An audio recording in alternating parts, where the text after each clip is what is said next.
Okay, hey, let's try a Reti. I'm playing Kalzak, 1653. Okay, from Argentina, right? Oh, Brazil. Sorry. Brazil. Okay, G6. Well, I'll continue with the Reti setup for a little bit. I'm not sure what he's doing. That kind of prevents me from playing B3, doesn't it? Okay. So we won't fianchetto this bishop. Oh, he's going for a Dutch setup. Dutch defense. Okay, gets on E4. Let's E5. Let's play D3 to discourage him from playing E5. He could still play E5, couldn't he? Let's go ahead and get my king out of the center.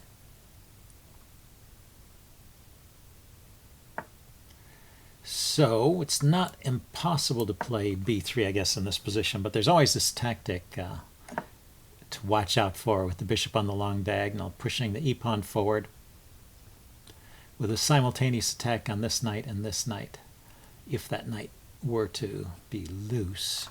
So how do I want to complete this? But I could play B4 right now.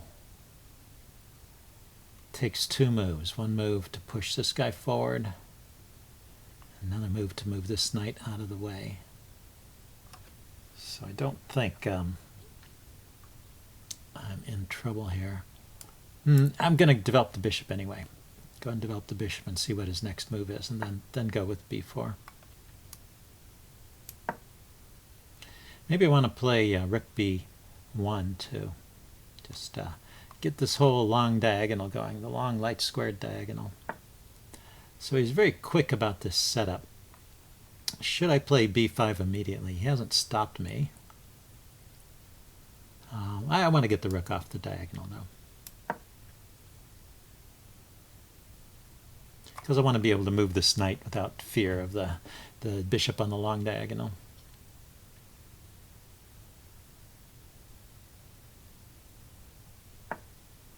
Yeah, so now he goes there. I'm going to take that. See if he comes back with the pawn or the knight. Pawn. So I have knight to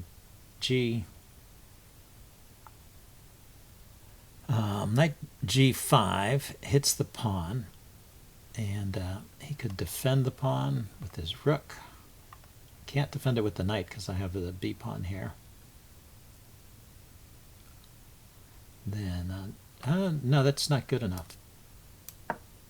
Maybe he will play, because I just realized my bishop is hitting the pawn as well as the two knights. So just taking is not sufficient. So which way do I want to take, this knight or this knight?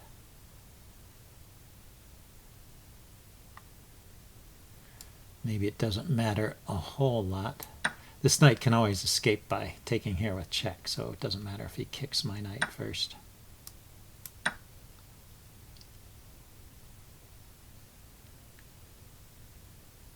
And now I'm hitting D6. Okay, he defends D6. But, well, let's see. He gave up a pawn, right? He didn't really gain a whole lot there. Now he is hitting my knight, so I need to do something about that. Bishop to C3 is no good. He can just take the knight. I can trade bishops, but I'm still going to be a piece down here. So to take, I think, or retreat, but retreating didn't look that great. So he gets his queen out. He maybe has pressure on E2 here. But I can always play E3. Where to? Do I want to go B4 now? B5 rather. I don't have, I mean, before I was thinking of taking back with the knight. I don't have that anymore. Could go C5.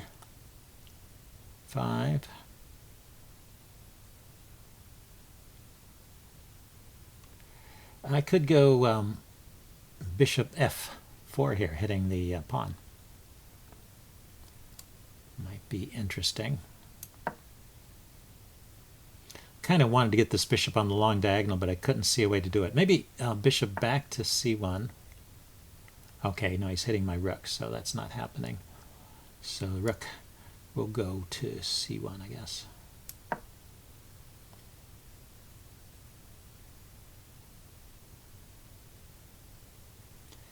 And what's he going to do? And just defends. Yeah, so maybe rook or bishop back to d2 to c3. Put it on this diagonal. Yep.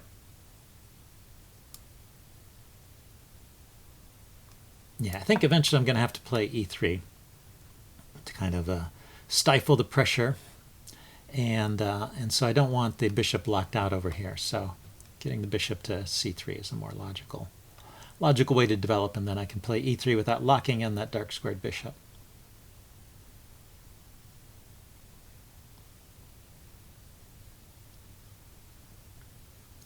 So, well, we'll see if Kalzak can turn this around. He's slowing down and starting to think now.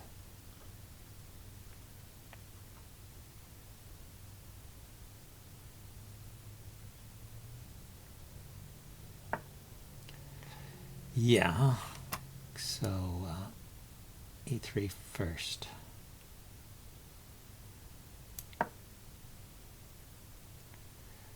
If I tried bishop c3 first, I think he could just take that pawn. Yeah, he could just take the pawn.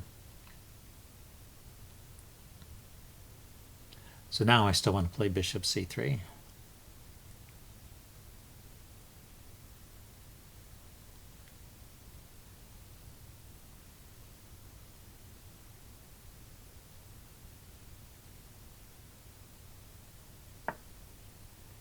And even here, because the bishop really has nowhere else to go, so I might as well trade it off. If he wants to take, he can always, yeah, I think taking makes the most sense. I don't know where else he was going to go from there. So how to proceed from here? He's hitting my rook, and the other squares are covered on the c file. I have to go all the way back to c1. No, I can't go to. I can't go to d3 there. That would be nice to double up at d3, but his bishop is controlling some key squares there. But if I just protect the rook this way,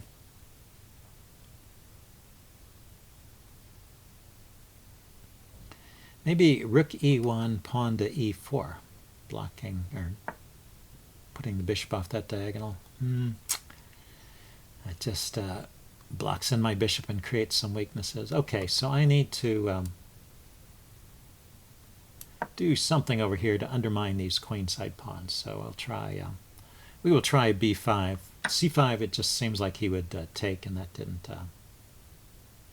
I mean, c5 he would push d5, and that would just give him this protected pawn on d5 that would be hard to get rid of. So now it's an isolated pawn. Maybe I can bring my rook over to d1 and harass it.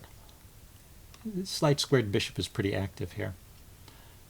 Let's see, I have a square on d5 myself now I could use, actually. And I could potentially bring a rook into c7.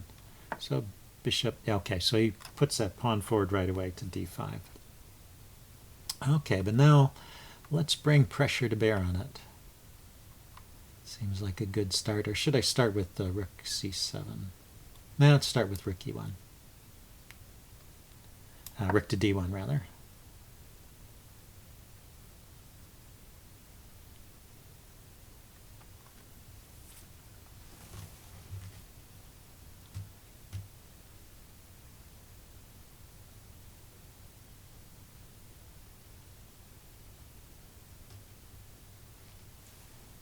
So I can ramp up the pressure. Rook to, I've got rook and bishop. Okay, so he just eliminates it right away. Probably not a bad idea.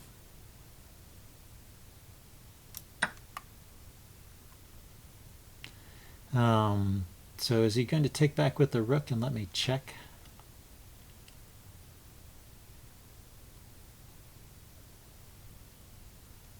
Maybe he's looking for some clever tactic. I'm not seeing it, but you know, he has potential to check on the e-file. Something to think about. This rook can come down here with check.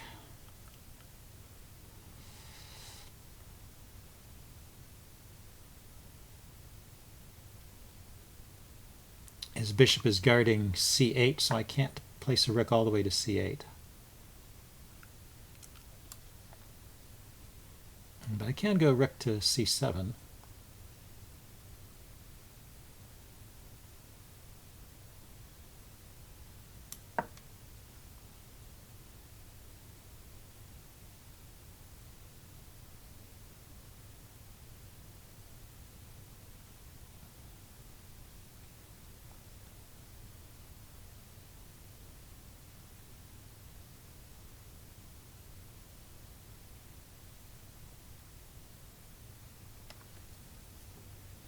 Okay, my time is getting low. I'm down to 1:29. Gotta watch that.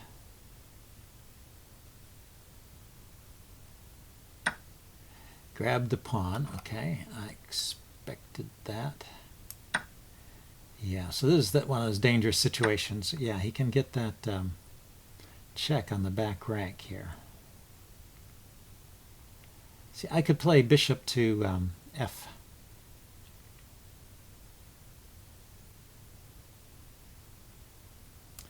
Bishop to f3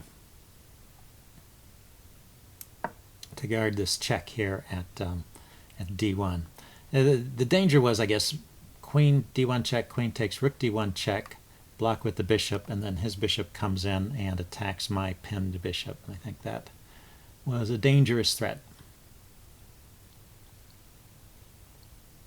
So I have bishop on f3 guards the d1 square and actually gives my king a square to go to at g2.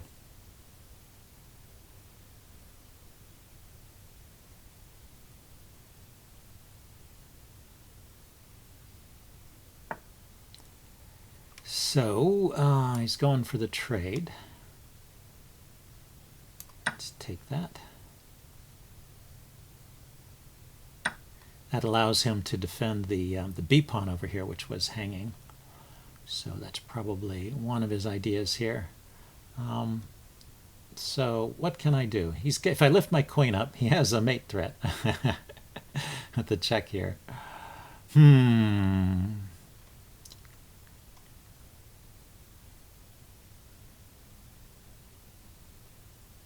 Ah, I can check. That's what I can do here.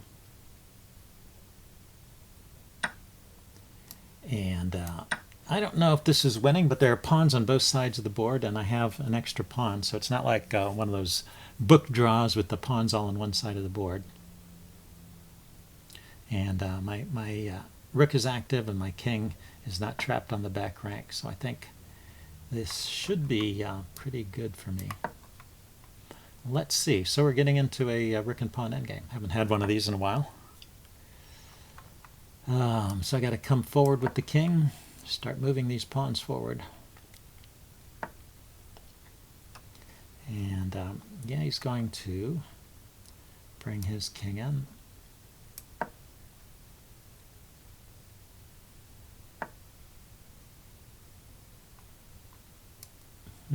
That's interesting. Don't want to allow his king in to attack my pawns over here. Okay, those little things. So what's he going to do? Let's think about this. He's going to bring his rook here. I take, he takes, and then he's going to take my pawns and then queen this pawn. That's his plan. He thinks he can do that faster than I can queen. Is that true? So if I push here, he does all of that. Take, take, and then I start bringing my king up. It takes him 1, 2, 3, 4, 5, 6, 7, 8. 8 moves to queen. I have to move quickly anyway. I'm in trouble. We'll see. He goes there first.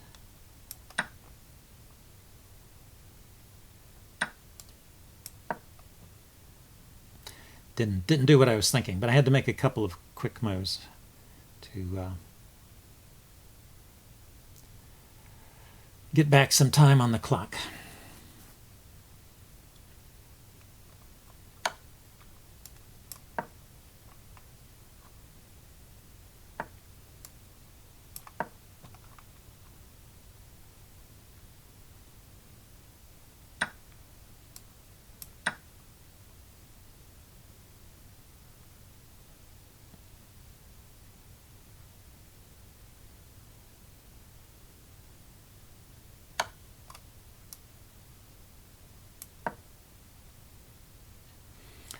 So I'm thinking pawn forward to h6 and rook to g7.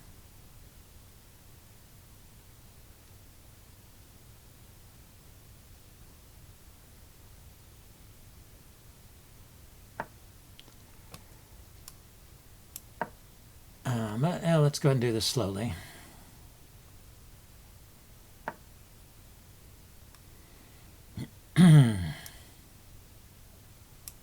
Okay, pushed his pawn forward first. So I'm hitting his pawn over here. And yeah, let's take it.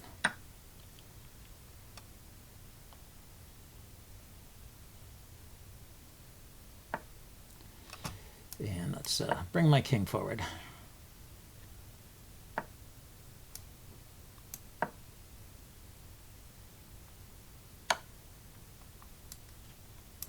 Perfect. Okay, so that's simple.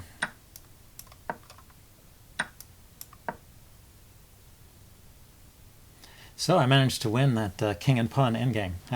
It's not always so easy. So anyway, interesting game. I will upload this and do a post-mortem. See you guys later. Bye.